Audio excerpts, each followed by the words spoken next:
Muchas gracias, Eduardo, por tu invitación y por tu amistad. Los ponentes también nos preguntamos, Eduardo, ¿qué hacemos aquí? Me pregunto también. He aprendido mucho esta mañana, he aprendido también esta tarde escuchando la sensibilidad exquisita de Marta. Bueno, inicio mi charla casi acomplejado entre los doctores que han ocupado este púlpito antes que yo, pero bueno, como dice Eduardo, soy joven y sigo aprendiendo. A ver, hacia el final de este verano de 2022 fue publicada la noticia de la desaparición de otra tribu en la Amazonia brasileña, cerca de la frontera con Bolivia. La tribu era una de esas a las que asignamos ese calificativo de no contactada. Bueno, ese es un apelativo que da cierto juego semántico. Yo creo que casi en sus ecos de ciencia ficción trae como el recuerdo de que hay otros mundos y que están en este. El experto que monitoreaba al único superviviente de una tribu, ya entonces casi perdida, había hallado su cadáver, moría así la estirpe que ya encarnaba solamente un hombre, un individuo.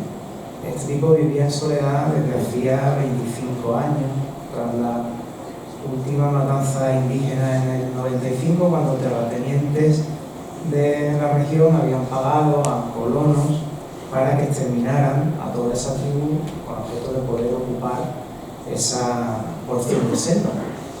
La mayoría de su gente, de hecho, había desaparecido ya en 1970 en una matanza similar.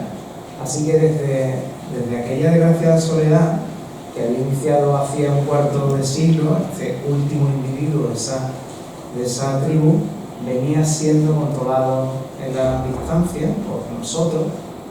Tenía unos 60 años, cazaba con arco y con flecha, animales salvajes, atrapaba presas con trampas que escondía en el suelo, las ocultaba con tablas, recolectaba frutas. Con una cadencia de 3 meses, la Fundación Nacional por el Indio, la FUNAI, se acercaba allí con una cámara, comprobaba si alguien había accedido a esos dominios, preservaba esa zona en la distancia. Gracias a ese sistema de vigilancia se conservan las pocas imágenes que existen de aquel tipo. En ellas aparece semidesnudo, talando un árbol. No era consciente de que alguien lo observaba con la lente de una cámara, tampoco sabía en qué consistía esa herramienta. Evitaba el contacto directo, aunque sí sabía que, bueno, nosotros estábamos como a este lado, ¿no? Sabía que alguien sí lo avistaba y cuidaba por él en la distancia. Era consciente, digamos, de nuestra existencia, pero nunca había hablado con nosotros, nunca habló con nosotros, nunca supimos cómo sonaba su lenguaje, igual que tampoco hemos sabido su nombre, no hemos sabido el nombre de su tribu, si es que llegó a tener necesidad de un nombre, ¿no? Y sí que sabemos que llegó a aceptar algunas semillas, algunas herramientas que los funcionarios de la FUNAI ocasionalmente le iban dejando. Por lo que sí que se llegó a generar entre ellos un cierto nivel de confianza, ¿no? Lo cual resulta admirable teniendo en cuenta los antecedentes, ¿no? Bueno, cuando inicialmente la FUNAI confirmó la presencia de aquel tipo que vivía desamparado, trató al inicio de establecer una comunicación, ¿no? Pronto, en cualquier caso, se desistió porque se constató que esa no era su voluntad y así se respetó. En este deseo de aislamiento, en cualquier caso, sí que no estaba solo, porque en Amazonia sabéis que confirmada la pervivencia de al menos otros 30 pueblos aislados. Bueno, se piensa que en total hay como unas 110 comunidades, todas rechazan este contacto y todas, en cierta medida, se encuentran amenazadas. Si a veces sabemos de esas otras comunidades, de esos otros pueblos, es apenas por las señales, ¿no?, que vemos, las señales que dejan, ¿no? Como en ese emocionante pasaje en Robinson Crusoe en el que Robinson descubre, paseando un día por la orilla, la presencia de unas huellas humanas, ¿no? Lo cual al principio le causa una sensación de alegría y enseguida también como de preocupación, ¿no? Como de miedo, de desvelo. De hecho, durante esa noche Robinson no puede conciliar el sueño. Desde la primera observación de este individuo, que fue en 1996, hemos podido saber, a través de la FUNAI, que la choza en la que este tipo murió hacía la número 53 de una serie que había ido construyendo por los años, yendo y viniendo de sus soledades, ¿no? Podríamos decir, como en el poema de Lope de Vega, siempre con el mismo patrón arquitectónico. Había una puerta y había un agujero en su interior. Por ello, entre los que seguían la epopeya, la épica resistencia de este tipo, era conocido como el indio del agujero, ¿no? El indio doblaco, ¿no? Se utilizaba el portugués y así, de hecho, con este sintagma, el indio del agujero, tiene hoy incluso su entrada en Wikipedia. Pese a que, bueno, ya lo he dicho, ¿no? Nunca supiésemos su nombre, ni el suyo, ni el de su tribu, si es que llegó él incluso como individuo a tener un nombre.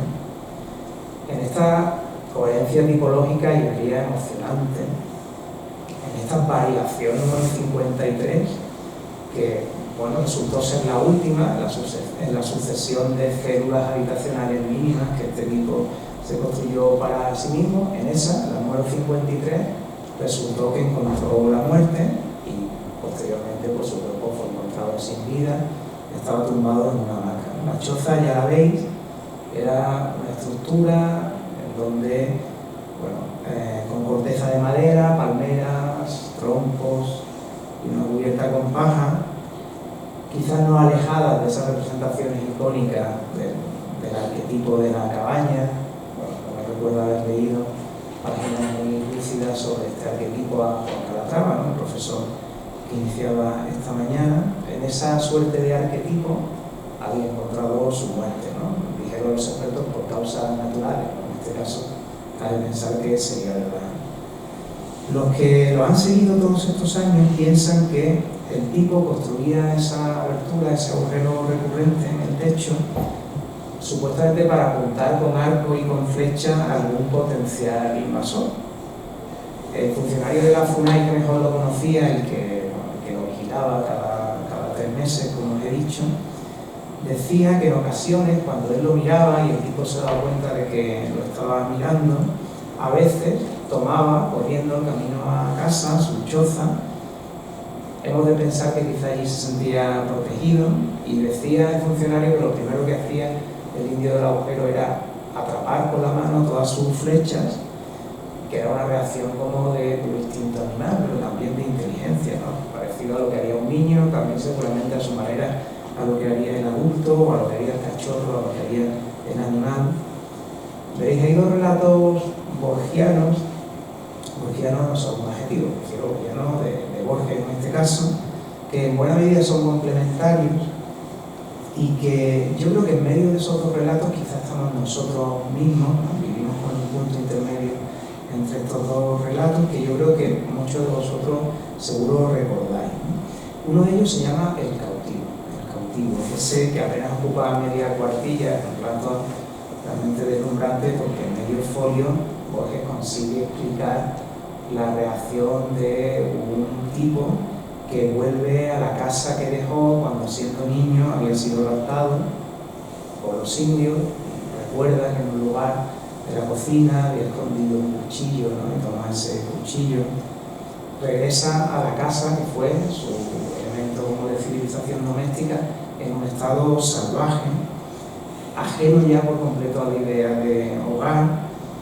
y recordaba, una suerte de shock, recordaba entonces su pasado. Y el narrador borgiano se preguntaba esto así en el cierre de este relato tan breve, ¿no? Decía: yo querría saber qué sintió en aquel instante de vértigo en que el pasado y el presente se confundían. Yo querría saber si el hijo perdido renació y murió en aquel éxtasis, o si alcanzó a reconocer siquiera como una criatura o como un perro los padres y la casa, ¿no? Hasta ahí ese final emocionante del relato de Borges. El cuento de Borges, curioso, es del 51, 3 años antes de que Alan Lenay editara la novela The Searchers, en la que se basa John Ford para rodar su inolvidable, su legendaria película en inglés, con el mismo título en español, en traducción creativa, y yo creo que en este caso muy afortunada, Centauros del Desierto. Lo digo por si alguno quiere encontrar concomitancias, ¿no? Yo creo que la película resultará de sobra conocida. El otro cuento de Borges es el guerrero y la cautiva. En la primera parte, a la que me voy a referir, Borges habla de la figura memorable de Dropful, ¿no? El guerrero que viene del norte, el bárbaro, un norte rural, salvaje, como de otro tiempo, ¿no? De una Europa pues, remota, que en pleno asedio a la ciudad, junto con su pueblo, ¿no? Su tribu de bárbaros que intentan entrar en Rávena, como un converso, dice Borges, comprende que por aquella hermosura, la de la ciudad, la grandeza, que le resulta indescifrable, incomprensible para él, por esa grandeza, por esa hermosura, el guerrero comprende que merece la pena dar la vida, y es así como muere, cambia de bando y se dedica a defender la ciudad frente a los suyos. Es como una suerte de converso. El propio Borges tiene un tercer texto en forma de versos, se llama Arte Poética. Yo creo que encontramos como diluida seguramente cualquier tipo de arrogancia que podamos tener al comparar nuestra ciudad, es decir, la gran obra colectiva de la humanidad, con estas precarias casas con agujeros, ¿no? Que hacía nuestro indio, ¿no? Son esos versos que dicen, ya lo sabréis, cuentan que Ulises, harto de prodigios, lloró de amor, al divisar su Ítaca verde y humilde. El arte es esa Ítaca de verde eternidad, no de prodigio. Hay un amigo en la sala, el profesor Antonio Juárez, profesor insigne de esta escuela, que creo que utilizaba estos versos en la apertura de la colección de su propia obra, ¿no? Seguro que entiende que hay seguramente como una suerte de limbo, ¿no? Que nos sitúa como en este lugar incierto entre la civilización y ese paraíso. Veréis, cuando supe de la reiteración tipológica, ya lo he dicho, ¿no? Emocionante en esa recurrencia del indio del agujero, yo como investigador, académico, vamos a decirlo así, empecé a hacerme la ilusión inocente, ensimismada, también podría decirse, del experto con su pena, ¿no? El académico que persigue como su paper, ¿no? Enseguida entonces me puse a acumular como posibles referencias, como piezas que ir enhebrando en una suerte de relato, ¿no? Académico, si es que alcanzaba a hacer algo con ello. Bueno, el afán que tiene el investigador muchas veces por querer apoyar su discurso en una red de referencias, dejar claro a sus lectores cómplices, quiero decir, lectores que son casi seguramente colegas, ¿no? También algún estudiante, ¿por qué no? A veces dejar claro a los revisores, que uno diría que en circunstancias quizás son los únicos que nos leen, a los profesores, sí que también nos leen. Dejar claro, decía, que, en fin, que sabemos que ellos saben que sabemos, ¿no? Y así empecé como a coleccionar historias a propósito de esta idea como del indio del agujero, ¿no? Porque me parecía muy estimable ese ejercicio de querer perpetuar una tipología ya viviendo solo, representando uno mismo como a toda una estirpe, ¿no? Creo que había en ello una atávica demostración de la permanencia de la razón honda de la forma. Yo creo que hay una posible exploración académica que quizá también navegue como en la indagación de saber cuánto había de nostalgia, que lo decía este indio, es decir, cuánto había como de revisitar una tradición heredada que únicamente ya él mantenía, y para que él solamente era conocedor, la mantenía solo para sí mismo, o cuánto había, porque no, porque somos arquitectos y también sabemos de eso, cuánto había en ello de mera adecuación funcional, o sea, de mera optimización funcional. Así que, bueno, empecé a imaginar que podía hacerse una glosa de la noción del equipo, que fui anotando como hitos posibles por los que podía pasar un discurso teórico.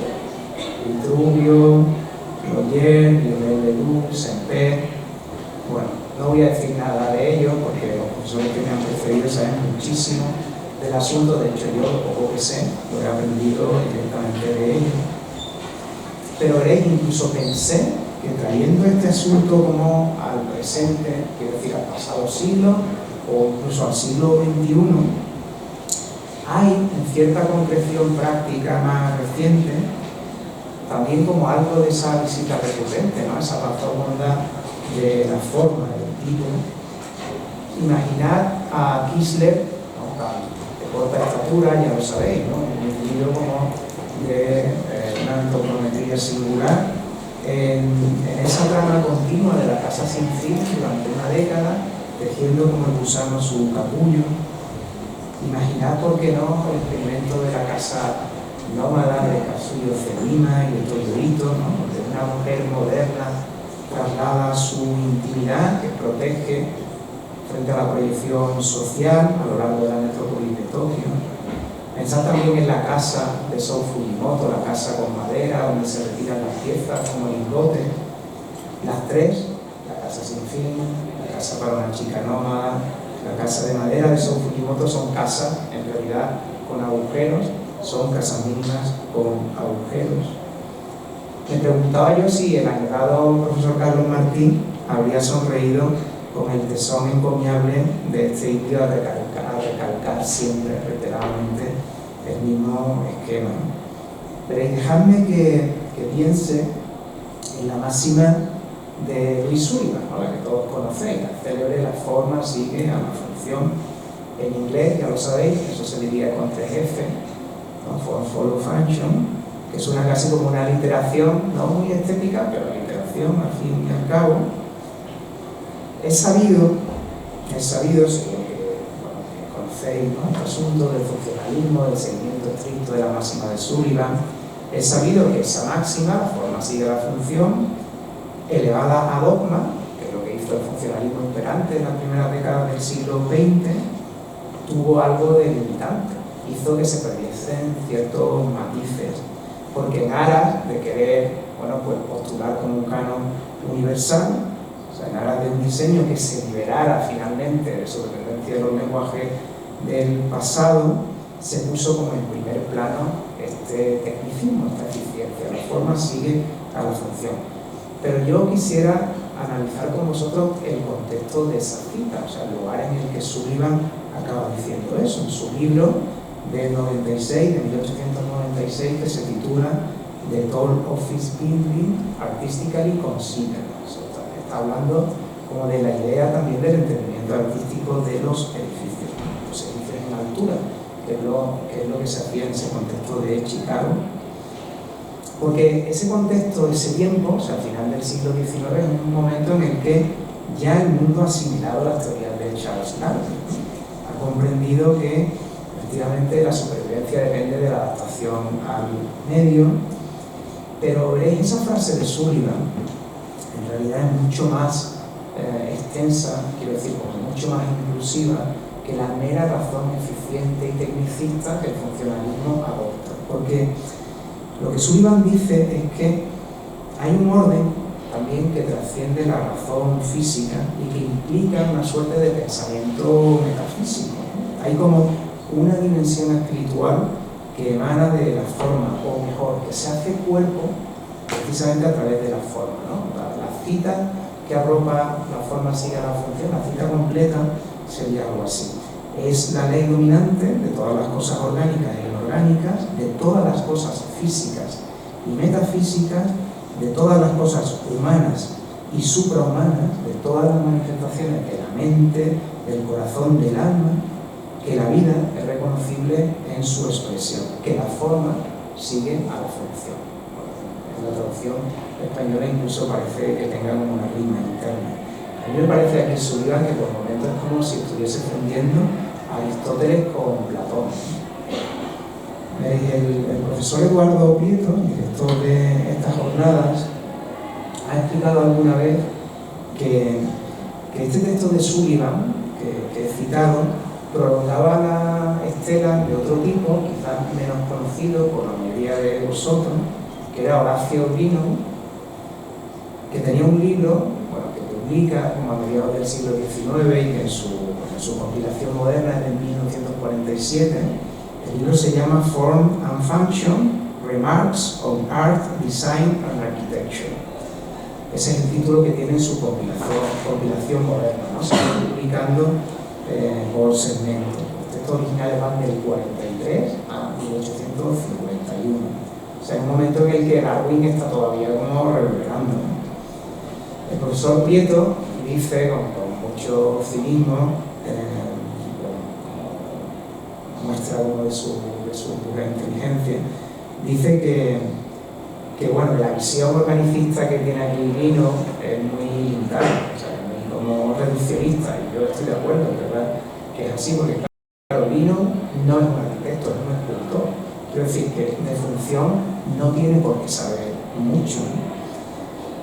Bebe, eso sí, con cierta intuición, bebe Lino de Emerson, bebe de Thoreau, una suerte de gran valor americano, ¿no? Casi como de emblema nacional. Y más lejanamente también se vincula a una beta europea, que es la de Goethe o la de Schelling. A través de Grimo podríamos decir que como dos betas, la del trascendentalismo americano y la del romanticismo germánico. Bueno, esas dos betas acaban desembocando en Sullivan. Bueno, a Sullivan llegarán a Wright, y ese es un camino que ya todos conocéis. Yo creo que además de a Carlos Martín sería bien bonito haber podido leer a Emerson escribiendo algo a propósito de este indio y su familia de agujeros. Veréis, si nos hiciéramos la pregunta de por qué ese agujero insistentemente construido por el indio del agujero, por qué invariablemente trasladaba ese agujero a cada nueva choza, yo creo que la respuesta acabaría desembocando siempre en la justificación funcional. Es decir, la perforación tendría que ser consecuencia de la función. Pero a mí me gustaría pensar con nosotros sobre el interés. Vamos a recordar el Robinson Crusoe, ¿no? De Robinson, náufrago en su isla, que sabe construir una cabaña, y él se construye esa cabaña. Vamos a pensar que quizá las razones por las que Robinson miraba al medio eran distintas a cómo el indio del agujero miraba el suyo. En aquella isla a la que Robinson llega no hay vestigio alguno de cultura humana. Es decir, que todo estaba dispuesto para que él allí reprodujera la vida de un hombre primitivo, es decir, el mito del buen salvaje, ¿no? Como quizá pudiera ser el indio. Sabéis, ¿no? Si el hombre antiguo tuvo que observar la naturaleza, o fue de la observación de la naturaleza que comprendió de la mecánica, de la naturaleza, de lo gran instintivo de los animales, comprendió que por analogía con ese entorno podía llegar a construir su adaptación al medio. Bueno, de esto Juan Calatrava ha hablado muy bien, sintéticamente ha explicado cómo Vitruvio cuenta, ¿no?, de todo eso, y Calatrava lo introduce muy bien. Si eso es verdad en el hombre primitivo, ¿no?, esa mirada al medio, inocente, ese náufrago que llega a la isla, en el relato de Daniel Defoe, prefiere inventarse a su manera el medio. Lo va a hacer también por analogía, pero no por una analogía natural, sino por una analogía con la cultura, una analogía cultural. Robinson representa la encarnación de ese mito del hombre moderno, ¿no?, que somete al medio, que pretende en parte someter al medio, que no solamente se adapta al medio, porque claro, en él tiene gran importancia el recuerdo de lo que había adquirido previamente antes de llegar a esa isla. Él se impone necesidades que tienen su acervo de tipo cosmopolita. Se impone funciones, vamos a decirlo así, que son ajenas a ese entorno, que son extrañas a ese entorno.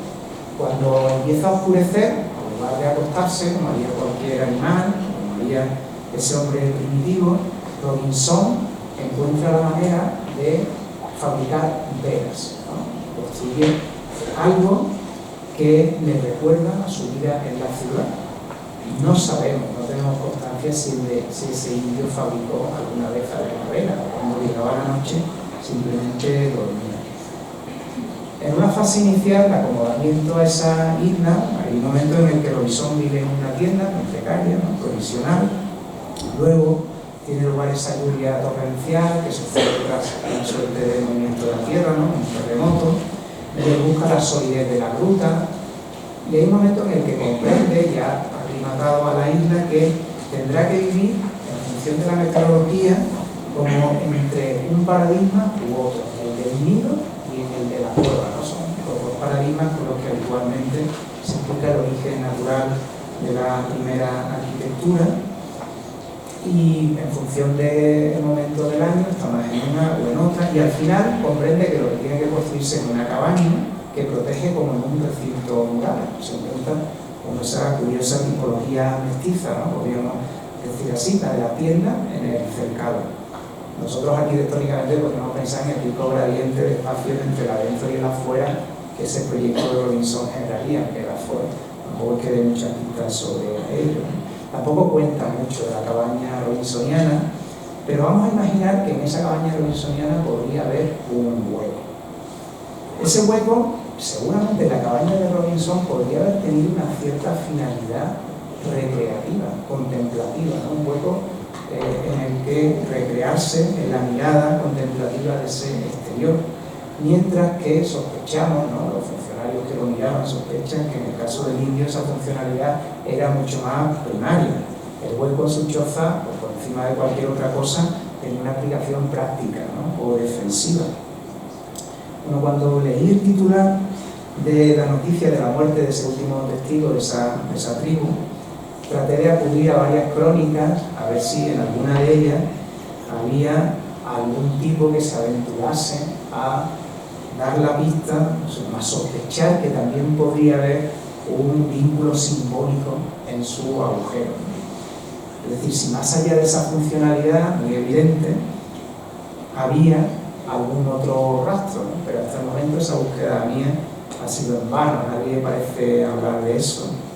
Y me hubiera encantado haber leído que algún autor hubiese sugerido que ello tenía que ver también con algún posible símbolo, con algún ritual de aquella tribu desaparecida, o con alguna conjetura sobre alguna relación con el cielo.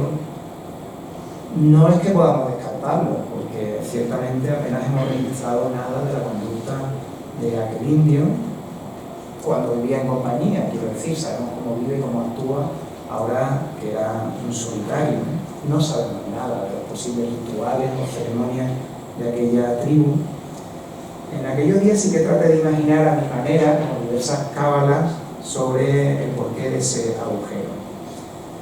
Veréis, sabéis que los visitantes que van al Museo del Prado, ¿no?, y ven este perro semihundido que pintó Goya, construyen como diversas teorías que explican a qué está mirando ese perro, ¿no?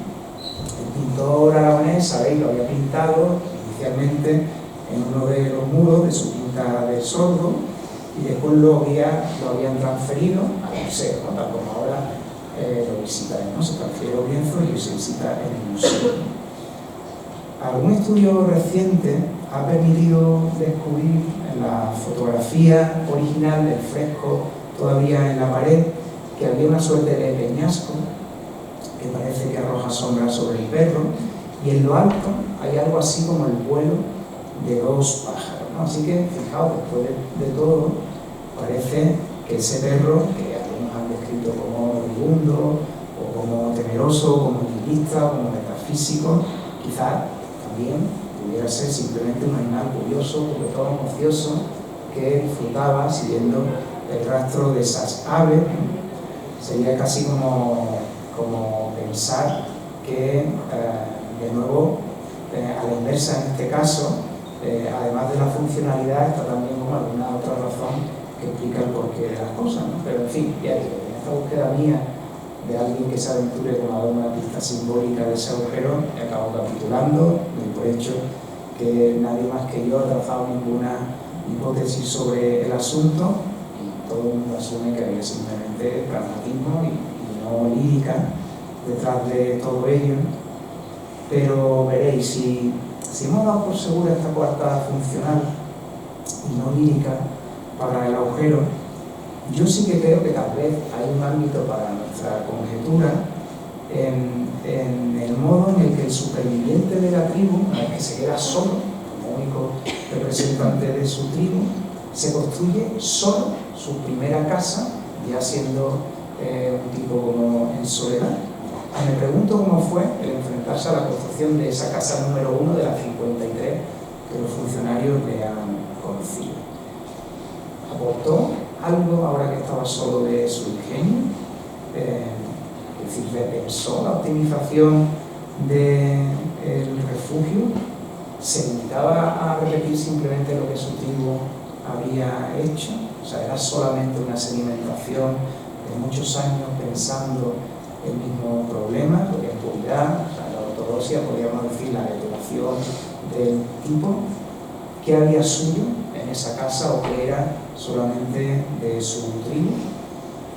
En su libro del origen de las especies, Darwin dedica su primer capítulo a reflexionar sobre lo que él llamaba las variaciones en estado doméstico.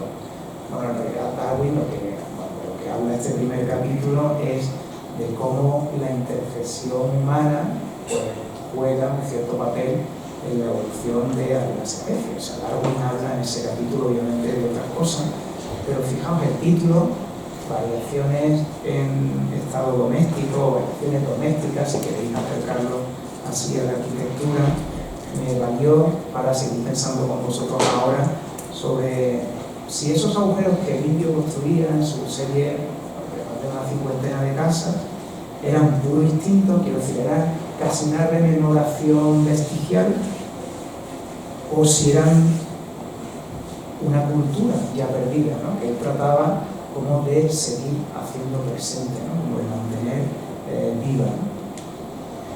En uno de los relatos de un libro bien bonito, sugerente, como de micronarraciones, que se llama El idioma materno, de Fabio Moravito, hay una pieza que se llama El último hablante, que me parece deliciosa, porque allí Moravito, muy traviesamente, se figura que hay el siguiente caso. Un tipo que es el último hablante de una lengua ya muerta. O sea, él es el único que conoce ese idioma. Pero ese tipo, y aquí está como su travesura, resulta que es tartamudo y que además es sordo, ¿no? Os leo como el momento en el que Moravito empieza a pensar, a fantasear sobre todo eso, ¿no? Dice, él es el último hablante de su idioma y no puede pronunciar una sola palabra de corrido. Las dos nietas, sus dos nietas, conocen bien el defecto de su abuelo y tratan de adivinar la forma correcta de cada palabra, restando los pedazos añadidos por su balbuceo. A los lingüistas no les queda más remedio que confiar en ellas. Reconocen que, para su labor de rescate, el tartamudeo facilita las cosas, porque deja cada palabra en estado puro, sin acento, perfectamente deletreada. Todo tartamudo es un filólogo. Una frase que se va a ver Moravito en mitad de la pieza, que es un verdadero regalo, ¿no? Todo tartamudo es un filólogo. Pero surge una duda. Ese hombre viejo que durante los últimos años ha vivido con su idioma incubado dentro de él, sin poder hablarlo con nadie, ¿recuerda las palabras sanas de su lengua? ¿O las evoca ya contaminadas por su defecto lingüístico? ¿Qué idioma recuerda? ¿El de su gente, libre de tartamudez, o el que estropeó durante toda su vida, ganándose seguramente la burla de su gente? Surge pues la duda de si, de manera premeditada o no, ese hombre no se estará vengando, transmitiendo a la posteridad su visión atrabancada de los hechos, su versión atrabancada de los hechos, luego de padecer durante toda su vida las chanzas de sus semejantes. Cuando hacéis la cita de Moravito, fijaos, porque pensando en los 53 prototipos con 53 agujeros, las 53 casas, ¿no? Que serían como la serie que hace el indio del agujero, pensando también como en la decantación de lo que pudiera hacer su tribu, me divierte pensar, vamos a decir así como moralianamente, que a lo mejor todo eso, ya que él hacía solo, era fruto de algún trauma particular de ese indio, ¿no? Mientras aquí estamos pensando en si, bueno, pues eso es un discurso sobre la ecuación de forma, función, contexto, que en cierta medida ya sabemos que lo era, ¿no? No deja de ser, lo digo, pues, una conjetura, ¿no? A lo mejor la causa del agujero hay que encontrarla en alguna necesidad psicológica de alguien que se sentía oprimido porque, quizá no fuera una cuestión de la tribu, sino que fuera una cuestión suya, ¿no? Es evidente que hubo de causarle algún trauma haber presenciado el exterminio de su pueblo, ¿no? Y que eso tal vez le produjo incluso desmemoria o desasosiego o desarraigo, y eso le movía en su psique a construir una casa que de algún modo siempre tenía que estar incompleta, ¿no? Como haciendo visible esa ausencia, ¿no? Vamos a pensarlo quizá como de otro modo, ¿no? ¿Y si resultase que el indio visitara una de nuestras casas, ¿no? Si él visitara una de nuestras casas, seguramente se encontraría con que somos nosotros los que tenemos una testaruda recurrencia para construir techos continuos, ¿no? O para construir casas sin fisuras. O, bueno, quizá en otra índole de casa me gustaría el modo en el que nuestra cultura hemos convertido un agujero en algo que se esponja, se convierte en patio, ¿no? Que eso aludiré luego. En este ejercicio, así como de jugueteo moravidiano, pienso que no dejaría de ser decepcionante para el indio ver cómo en la mayoría de nuestros estares, también insistentemente, aparece el altar central de la pantalla, que sería como un agujero virtual hacia algo que no está ahí, ¿no? Como dentro de la casa, y que se aleja quizá de la funcionalidad básica. Precisamente esa pantalla no sería necesaria en un pretérito, en lugar que ocupa la pantalla antes lo había ocupado el fuego, ¿no? Yo quisiera saber también si además de la puerta y del agujero en ese prototipo había otros importantes, ¿no? Me pregunto ahora con vosotros. Por ejemplo, ¿era siempre igual la posición respecto al horizonte? ¿O cómo de tupido era el tejido de la envolvente? También me gustaría saber si había ornamento. O sea, quisiera rastrear en los márgenes de la mera funcionalidad. ¿Dejó de haber ornamento en el momento en el que ya estaba solo? No sé, eso quizás nos serviría para comprender algo sobre la propia condición humana, ¿no? ¿Había estética, incluso aunque estuviera en soledad? También quisiera saber si esa casa era perenne, o era cambiante, o era de estacionalidad efímera, y por eso, quizás sin que era efímera, él iba vagando de una a otra al mirar el tiempo, ¿no? Quizá había una cierta condición estacional en ello. No sé mucho de la resistencia de sus chozas, no sé mucho de su vida en el tiempo, no tengo manera de averiguar si cambiaba por una cuestión como de degradación. Sí que me parece que 53 casas en 25 años es mudarse mucho. Yo no sé si lo hacía por cansancio o si lo hacía porque buscaba la compañía de otros árboles o por desgaste natural de esa construcción hasta que se tornara inservible. No tengo manera de saber por qué el indio cambiaba de casa. ¿Por qué llegó a construir al menos 53 casas que sepamos? Puede que en ello tuviera como ese punto intermedio entre lo nómada y lo sedentario. Veréis, hace unos años enseñé en la Universidad de Cornell, en Ítaca, donde también fue profesor del 48 al 59, Vladimir Nabokov, ¿no? El escritor de origen ruso. Y resultó que la casa en la que me alojaba, estaba en una zona alrededor del campus, ¿no? En el barrio de College Town, mi casa, la casa donde la universidad me alojaba, era vecina de esta casa, que es una de las casas que habitó Nabokov mientras estuvo en ese lugar. Y en ese momento supe que en ese periodo, como de 10 años en el que él dio clase en esa universidad, Nabokov vivió en una decena de casas. más o menos todas son parecidas y todas están en la misma zona, alrededor del campus de la universidad. Todas están documentadas. Alguna vez yo mismo hice incluso la ruta de pasear en torno a todas ellas. Estas fotografías no son mías, son de un tipo que lo hizo antes que yo, Akio Nakata. Veréis, es difícil saber por qué Nabokov iba cambiando de casa. Tampoco lo sabemos en el vídeo, pero Nabokov podría haber dejado constancia de ello por escrito, fragmentariamente, quizá por seguirse cierto rastro a lo largo de sus cuentos, pero no tenemos constancia de la razón, de si había alguna razón más allá de una que seguramente sería puramente económica, ¿no? He pensado alguna vez, más por conjetura metafórica, que quizá él viera en esta mudanza permanente un modo de tener presente su condición de exiliado, ¿no? Él hubo de abandonar su rica residencia familiar en su San Petersburgo aristocrático de su infancia, migra por Europa, sufre penurias en su llegada a Estados Unidos, hasta que finalmente alcanza un cierto estado confortable de escritor y de profesor. Quizá era eso que pretendía recordar, como antes decíamos, quizá el agujero de la casa pretende simplemente visibilizar algo que a Livio le faltaba, ¿no? Porque su vida no estaba completa.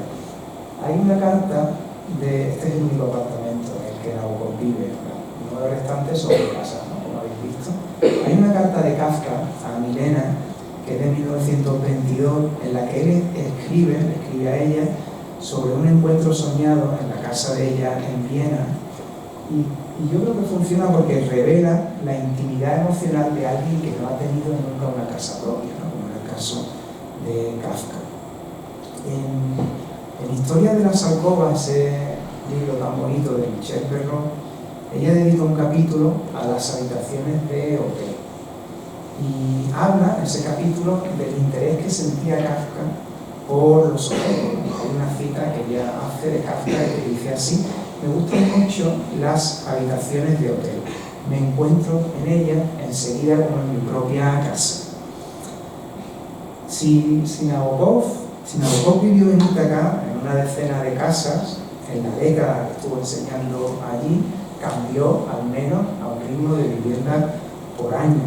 O sea, cambiaría de casa casi como el que cambia de hotel. Es muy bonito. No sé si alguno conoce la historia. Cuando Nabokov y su esposa Vera están todavía en tránsito por Europa, viven en Berlín en el año 22, allí coinciden con Kafka, viven en el mismo periodo en el que Kafka, y los dos, o sea, el matrimonio, Vera Nabokov y Vladimir Nabokov y Kafka, solían coger el mismo tranvía, porque Kafka estaba pasando allí esos días felices, ya enfermo, pero los días felices últimos de su vida. La cosa es que nunca se hablaron, porque no se conocían, pero ella, Vera Nabokov, Vera recordaba, mucho tiempo después, recordaba bien la cara de aquel tipo, ¿no? Cuando ya supieron quién era Kafka. Ella decía que seguía recordando aquella cara, la palidez de aquella cara, la tirantez de aquella piel, decía los ojos hipnóticos, aquellos ojos hipnóticos que resplandecían en el interior de su cueva. Yo creo que hay como una coherencia bastante bonita que hermana a Nabokov y a este interés de Kafka por los hoteles. Nabokov decide al final de su vida irse a Suiza y bueno, los últimos años los pasa en un hotel a las orillas del lago Montreux. Allí vive del 61 al 67, vive con su mujer en un hotel. En los cursos que él daba allí en Ítaca, en la Universidad de Cornell, en sus cursos de literatura europea, Nabokov a veces pedía a sus alumnos, quería enseñarle la importancia de asumir como los detalles, ¿no? La importancia de los detalles, la narración. Les pedía que dibujaran la arquitectura que daba soporte a ciertas obras, porque ya digo, concedía una especial atención a la espacialidad donde ocurren las vidas que se narran, ¿no? En la literatura.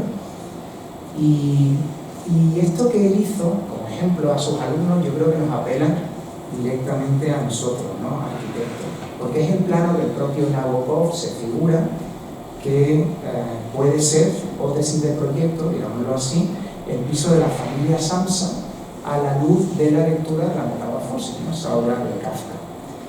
Bueno, es bien bonita la serie de los dibujos de Emil Solá que ha proyectado Juan Calatrava esta mañana. Este dibujo, decía Calatrava, a propósito de Solá, nunca pasará como a la historia de las artes gráficas, pero qué sugerente resulta, ¿no? Porque mucho como de la mente del escritor cuando crea. Y aquí pues, vemos también como un retrato del amor por Nabokov a los detalles, que explican también su propia manera de escribir. Yo quisiera ver este plano ahora con vosotros del siguiente modo. Ningún proyecto está completamente determinado. Por eso me gusta, ¿no?, el dibujo de Nabokov. Ninguna literatura delimita deterministamente el espacio. O sea que hay como muchas soluciones posibles que cumplirían con los vínculos que en la metamorfosis de Kafka se van citando. Esta es una arquitectura que dibujaba un escritor. O sea, es como casi lo antisimétrico a lo que hacemos algunos de nosotros, ¿no? Porque nosotros como investigadores en arquitectura tratamos de escribir modestamente sobre la arquitectura de otros, o tratamos desde la arquitectura de coser el proyecto y la literatura. Bueno, en este plano vemos, ya digo, el amor a los detalles de Nabokov, en su sagacidad como lector. Pero veréis, hay algo que también podemos disfrutar en este plano, ¿no?, que nos hace casi como sentirnos orgullosos, porque como arquitectos y lectores quizás sí que podemos superar a Nabokov en una cosa: leyendo el mismo texto de Kafka, las mismas páginas que describe cómo vive la familia de Gregorio Samsa, a lo mejor nosotros somos capaces de proponer otro proyecto que cumpla con estos vínculos, con lo que se dice en la novela, y que sea mejor proyecto de arquitectura que el de Nabokov. Bueno, esto es muy relativo también, porque claro, al final de la metamorfosis la familia de Gregorio cambia de piso, ¿no?, se va a otro piso. Podríamos incluso decir en qué medida esa arquitectura condicionó como el final que acontece al propio Gregorio. Es decir, no se sabe si hacer aquí el proyecto bueno es coherente o no es coherente, ¿no?, con la obra de Kafka. Pero, a ver, extrapolo. No hay ningún texto literario tan perfecto que alcance a ser tan unívoco en la descripción de un espacio que lo delimite por completo. Y esto, que es una pura paradoja, es lo que hace tan potente a la literatura, porque deja siempre un margen para nuestra imaginación como lectores. Kafka alumbró la imaginación de Kafka, podríamos decirlo así, un subyugante relato, ¿no?, de 1913, que es el que se conoce como Deseo de ser piel roja, ¿no? El relato, que es muy breve, dice así: si uno pudiera ser un piel roja, siempre alerta, cabalgando sobre un caballo veloz, a través del viento, constantemente sacudido, sobre la tierra estremecida, hasta arrojar las espuelas, porque no hacen falta espuelas, hasta arrojar las riendas, porque no hacen falta riendas, y apenas vieran de sí que el campo era una pradera rosa, rasa, habrían desaparecido las crines y la cabeza de caballo. Ahí termina el cuento, ¿no?, con esa estela, con esa fusión de la figura del indio, su caballo con el medio, una alabanza casi como de la continuidad y de la comunión con el propio medio. En la esencialidad, aquel indio del Amazonas no sería diferente de este indio en el desierto norteamericano. No sería diferente en el desierto norteamericano, en cualquier desierto, en cualquier lugar. Creo que ese indio en realidad no estaba lejos de tantos otros seres humanos que han de cambiar de casa, por ejemplo, que a veces se ven forzados a moverse de un lugar para llegar a otro.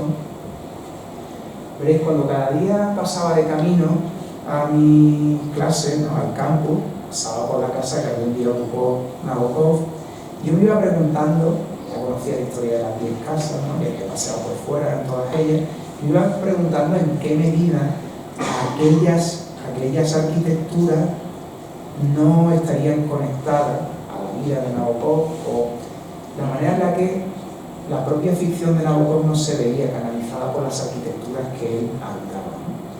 Bueno, creo que esto es algo que también un arquitecto transita, ¿no?, con el vínculo que va del espacio a lo que uno vive, ¿no?, en el espacio. Veréis, a Kirchner lo veis aquí haciendo de toro, por cierto, aprovechando como su corta estatura, le vale ese disfraz, o el torero no siente miedo, porque ese era también muy bajito. Kirchner es el toro, se es el torero. Veréis, figuraos a Nabokov en esta vida de campus americano siempre como algo confuso, ¿no?, como algo desubicado, ¿no?, como trasterrado. tiene que escribir en una lengua que no era la suya, aunque alcanza un magisterio realmente admirable, ¿no? Escribiendo como en otro idioma distinto al de su infancia. Bueno, Nabokov en el campus es como ese personaje de una novela de Nabokov, ¿no? tan divertida, Nim, ¿no? Ese personaje como extranjero, como torpón, ¿no? Él es ese, profesor en el campus. Antes de eso, Nabokov ha pasado por Harvard, ¿no? Ha enseñado en el Wellesley College de Harvard. Bueno, pues allí, ejerciendo de decano, pues estaba este tipo que aquí hace de torero, José Luis Ser, que en su exilio ha tenido que dejar España y se traslada a Norteamérica, ¿no? Y allí ejerce también brillantemente su arquitectura y sobre todo ocupa una influyente posición como decano en la Facultad de Arquitectura. José Luis Ser, el gran arquitecto catalán, llega allí como enseñado, ya digo. Resulta significativo estudiar como José Luis Ser, en esta transhumancia, se lleva consigo su idea mediterránea de casa-patio a la costa este americana, ¿no? Se lleva como su idea de agujero, su idea de patio norteamericano. Me he recordado antes David Rivera cuando hablaba de esa ensoñación, ¿no? Que entreveía como el templo griego en la frialdad de la nieve, algo parecido a esto, ¿no? Como él se lleva un fragmento de la cultura del patio mediterráneo, un lugar que en realidad es como muy frío. Es bonito en su recurrencia, también es emocionante. El tipo se construye esta primera casa en Long Valley, en Long Island, en el 49, que ya revisita muchas esencias de la arquitectura mediterránea, y luego, cuando se muda a Harvard, en el 58, se construye su famosa casa patio. La pieza que hace como de doblado en altura en esta casa primera en Long Island tiene proporciones muy parecidas a la que luego en la pieza de los dormitorios en esta casa que sí que seguro conocéis, de Ser en Cambridge. Es una recurrencia, algo que se lleva como una casa a otra, algo que se ha traído en realidad desde la cultura mediterránea. Se ha dicho siempre que Nabokov añora en Norteamérica la cultura europea y por eso la evoca en sus cursos de literatura, por eso desfila, ¿no? Por su clase norteamericana. Yo creo que Ser hace lo mismo, ¿no? Quiere llevarse como parte de la bonanza del clima, de la vieja Europa en la que él ha vivido, allí en Norteamérica. Fijaos que lo hace tan así, que no solo en una casa horizontal como esta, sino que incluso en los desarrollos de vivienda como la de Rupert Island, ¿no? Como la vivienda que construye también en Cambridge, hay unos fragmentos de arquitectura mediterránea que se hacen posible como incluso en la altura, ¿no? El balcón, la galería, yo creo que son como trasuntos de patio, ¿no? Como agujeros en pequeño, que la arquitectura logra atrapar. Es como una obsesión, su obsesión, ¿no? Que le persigue, que la hace posible en su arquitectura, ¿no? Veréis, hay un poema que yo creo que es memorable de Dámaso Alonso del 54 que se llama A un río le llamaban Carlos. Ese es el título del poema. Es un poema a propósito del Charles River, ¿no? El río que cruza Cambridge, ¿no? Porque él estaba también allí dando clase. Fijaos, intenta como traerse a España, ¿no? Nominalmente a ese río, al Charles River, diciendo a un río le llamaban Carlos, ¿no? Le canta así al río, le llama Carlos. En un libro posterior de Dámaso Alonso, del 84, que repasa como su biografía a modo de memoria, se llama el libro Vida y Obra, dice lo siguiente a propósito de ese poema, ¿no? El poema es del 54, ¿no? Cuando él estaba viviendo allí. Dice: vivía yo en una casa de la universidad muy cerca del río Charles. Ese río es muy agradable en el verano, pero todo lo contrario en invierno. Paseaba con frecuencia cerca de él. Ahora, con el frío, el nublado, la escasa luz, el río estaba muy triste y se prolongaba con mis paseos en verano. Al poema que escribí le puse a un río le llamaban Carlos. La tristeza del río era la mía y el tiempo era mi tiempo. Se está mimetizando con ese río y está haciendo como esta suerte de continuidad entre el medio y su propia vivencialidad, ¿no? El frío que sentía seguramente lejos de su tierra. Bueno, por eso creo que la visión del templo en la nieve es tan hermosa, ¿no? Esa que la Virgen ha sabido rescatar en el ladrillo de Thomas Mann, que es cierto, yo creo que es un ladrillo muy recomendable de Dalí. Y fíjate, ¿no? Qué curiosa la literatura, yo no recordaba ese pasaje del templo. Claro, uno ha leído ese ladrillo como de noche y entiendo que en más de un momento he sido yo el que soñaba y no el tipo cuando se quedaba dormido en la nieve. Yo creo que el pasaje de la montaña mágica que he debido olvidar, seguramente porque me quedaba dormido, ¿no? Cada noche. Veréis, además de conocer, vuelvo como a mi pesquisa sobre si el agujero era solo funcional o había como otra funcionalidad no estrictamente de primer grado, además de conocer el porqué de aquellos agujeros o de asimilar las posibles causas del medio centenar de casas que ese tipo construyó, me hubiera fascinado presentar como una imagen única, como una serie, ¿no? A lo Becker, ¿no? En la escuela de Düsseldorf, de la cincuentena de casas que repetían como la misma idea. Tengo las dos que en prensa se han difundido, ¿no? Y ya digo, seguramente perseguir cómo fue el salto en el momento en el que el tipo la construyó ya como en solitario. En Variaciones sobre la identidad, ese libro de Carlos Martí, al que ya he citado un par de veces, Carlos Martí decía lo siguiente sobre el tipo. Decía, el tipo arquitectónico se define por la presencia de un invariante formal que se manifiesta en ejemplos diversos y se sitúa al nivel de la estructura profunda de la forma. Esa es la razón honda de la forma que subyace en el tipo. Ya estoy terminando.